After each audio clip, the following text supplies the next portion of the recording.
Cheryl Cuccio.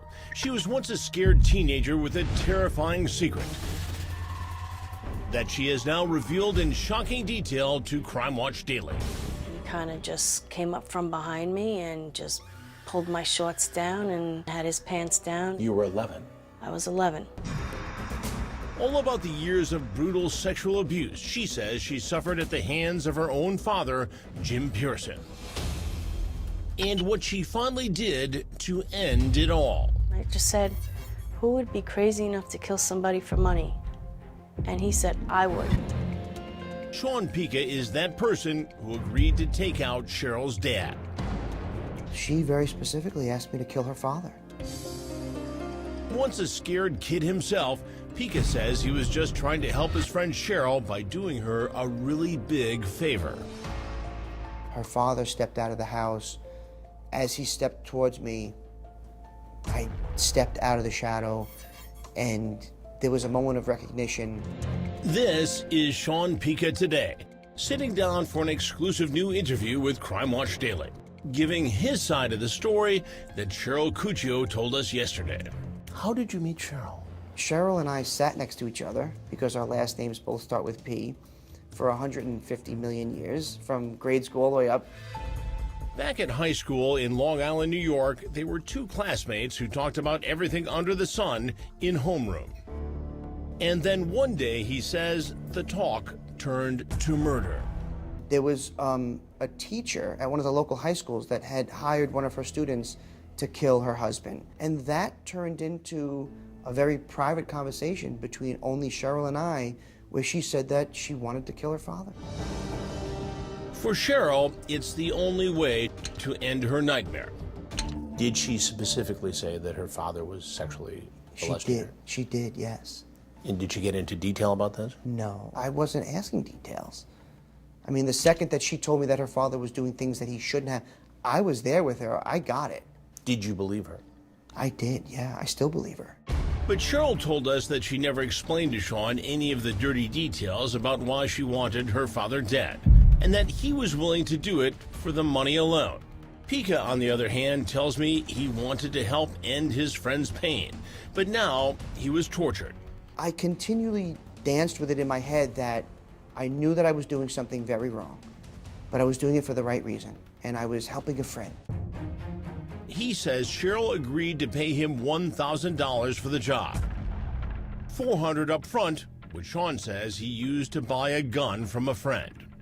Did you actually think you'd go through with this when you took the $400? I don't know. I mean, You were willing to do that for Cheryl at the age of 16. I was, yeah.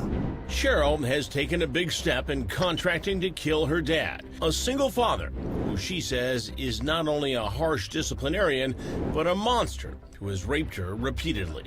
But after nearly 3 months of talking about pulling the trigger, Sean says he has an attack of conscience. Sean is a one-time Boy Scout and the son of a former New York City cop.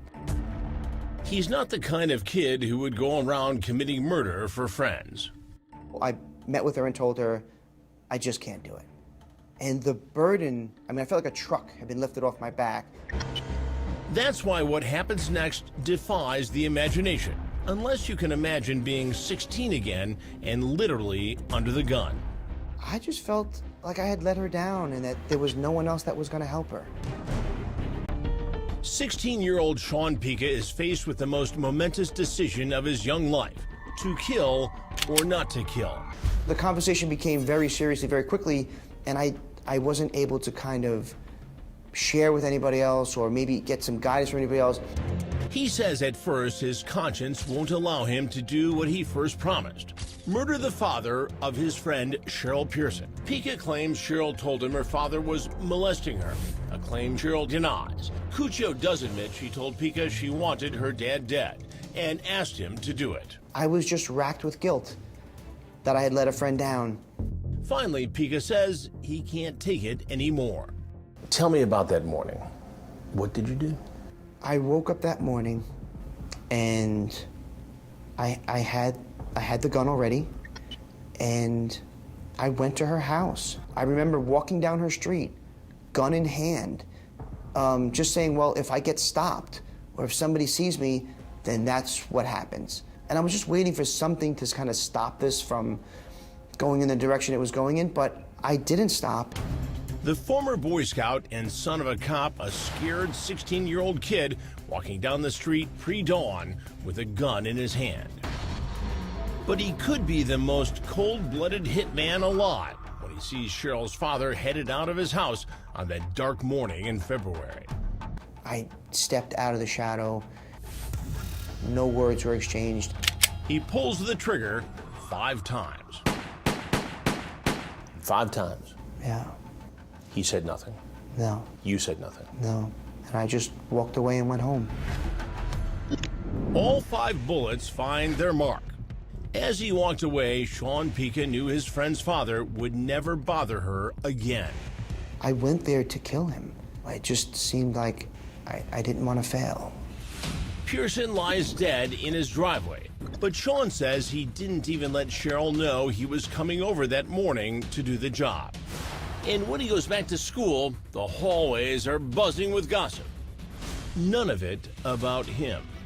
Everybody in our school was talking about Cheryl. The entire school was already talking about they thought Cheryl killed her father. And here's the really strange part. Sean says he was fully expecting to get caught for the crime. The idea that I might not get arrested or they might not figure out who this was started to scare me more than the fact of getting caught, because I wasn't prepared to live with nobody knowing what I had done and acting like nothing had happened. But as might be expected in a high school murder plot, the law catches up with Sean in a matter of days. In the end, he pleads guilty to manslaughter and is sentenced to 24 years in prison. And now he's scared all over again. It was just a huge, huge cell block with 1 million people. I couldn't envision how I would possibly live there for 24 years. I literally thought my life was over. His old high school guidance counselor never had him pegged for college material. But once behind bars, Sean says he starts to get serious about his life and earns his GED. The officers were the ones that said, I don't know if you know it, but there's a pre-college program here. I gave it a shot. And during his 16 years served, continuing through his release, he's earned a wall full of diplomas for college and graduate studies and a master's in social work. Most of it thanks to the Hudson Link for Higher Education in Prison, a program that helps inmates get on their feet. How did you get involved in this program? I think the easy answer is I shot and killed a man. But now Sean advises the more traditional route, like stay in high school and think twice before doing someone a favor.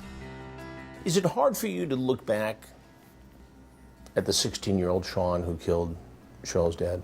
I wouldn't recommend anybody to pick up a gun in any way and think they're going to help somebody else. It was a huge mistake. In some ways, did you do society a favor? I would not go that far. I regret every day that I shot and killed her father, not because it didn't help her, but because I will see his face every single day. But through it all, Sean says he has not only found hope and a new life through Hudson Link, today he's the program's executive director. I would love to stop talking about the single worst mistake I ever made in my life, but that's also the same mistake that put me in a position to become the person I am today, and I don't want to forget where I came from.